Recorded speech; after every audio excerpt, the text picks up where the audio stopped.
ನೀನು ದಡ್ಡನೋ ಬುದ್ಧಿವಂತನೋ ಒಂದು ಅರ್ಥ ಆಗ್ತಾ ಇಲ್ಲ. ಕೋಪ ಕಮ್ಮಿ ಮಾಡ್ಕೊ ಅಂತ 1000 ಸಲ ಹೇಳಿದೀನಿ. ಕೋಪ ಅನ್ನೋದು ಶಾಪ, ಅದನ್ನ ಸ್ವಲ್ಪ ಹದಬಸ್ತಲ್ಲಿ ಇಟ್ಕೊಳಕ್ ಬರಲ್ವಾ ನಿಂಗೆ?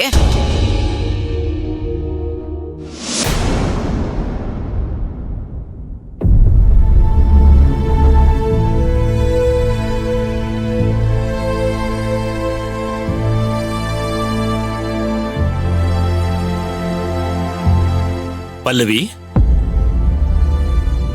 ನಾನೆಲ್ಲರ ಹತ್ರನೂ ಹೇಳ್ಕೊಳ್ತಾ ಇದ್ದೆ, ನಮ್ ಪಲ್ಲವಿ ಅಂದ್ರೆ ಪಲ್ಲವಿ ಅಂತ.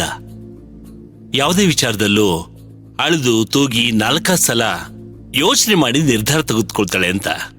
ಇವತ್ತ್ಯಾಕಮ್ಮ ತಾಳ್ಮೆ ಕಳ್ಕೊಂಡ್ಬಿಟ್ಟೆ? ಅದು ಮಗಳ ವಿಚಾರದಲ್ಲಿ. ಅಜ್ಜಿ, ನೀನ್ ಅಪ್ಪನ್ಗೆ ಹೇಳ್ತಾ ಇದ್ಯಾ ಅಂತ ನನಗ್ ಗೊತ್ತು. ಅಪ್ಪನ್ಗೇನು ಹೇಳ್ಬೇಡ. ತೇಜು, ಅನು ಬಗ್ಗೆ ನಿನ್ಗೇನ್ ಗೊತ್ತು? ಅವಳು ಎಷ್ಟು ಕಾಟ ಕೊಡ್ತಾಳೆ ಗೊತ್ತಾ? ನಿನಗ್ ಕೊಟ್ರೆ ಗೊತ್ತಾಗುತ್ತೆ ನೋಡು. ತೇಜು, ನಾನ್ ನಿನ್ಗೆ ಹೇಳಿದ್ದೆ ತಾನೆ, ಅವಳ ಜಗಳಕ್ ಬಂದ್ರೆ ನಿನ್ ಪಾಡಗ್ ನೀನ್ ಸುಮ್ನಿದ್ ಬಿಡು ಅಂತ. ನೀನೆಲ್ ಕೇಳ್ತೀಯ ನನ್ ಮಾತು? ಅವಳು ಯಾರಿಗೂ ಎದ್ರಲ್ಲ ಅಜ್ಜಿ. ಅವಳು ಹೇಳ್ದಂಗೆ ಮಾಡ್ಬೇಕು ಅಷ್ಟೇ. ಸುಮ್ನಿರು ತೇಜು, ನೀನು ನನ್ ಸಂಕಟ ನನಗ್ ಗೊತ್ತು. ಅಮ್ಮ, ಏನ್ ನಿಮ್ ಸಂಕಟ?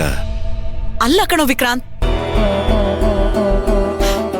ಹೋಗಿ ಹೋಗಿ ಈ ಚಿಕ್ಕ ಮಕ್ಕಳ ವಿಷಯಕ್ಕೆ ಪಲ್ಲವಿ ಹತ್ರ ಕೋಪ ಮಾಡ್ಕೊಂಡ್ ಜಗಳ ಮಾಡ್ಕೊಂಡ್ ಬಂದಿದ್ಯಲ್ಲ, ನಿನಗೇನಾದ್ರೂ ಬುದ್ಧಿ ಇದೆಯಾ? ಒಳ್ಳೆ ಜನ ಸಿಗೋದೇ ಕಷ್ಟ. ನಿನಗೆ ಎಷ್ಟು ಸಲ ಹೇಳಿದ್ರು ಅರ್ಥ ಆಗೋಲ್ಲ. ಪಲ್ಲವಿ ಎಷ್ಟು ಒಳ್ಳೆವಳು ಅಂತ ಗೊತ್ತೇನೋ ನಿಂಗೆ? ಈ ಮನೆಗೆ ಸಮಸ್ಯೆ ಅಂತ ಬಂದಾಗ ಪೊಲೀಸ್ ಬಂದೋಬಸ್ತ್ ಹಾಕ್ಸಿದ್ಲು.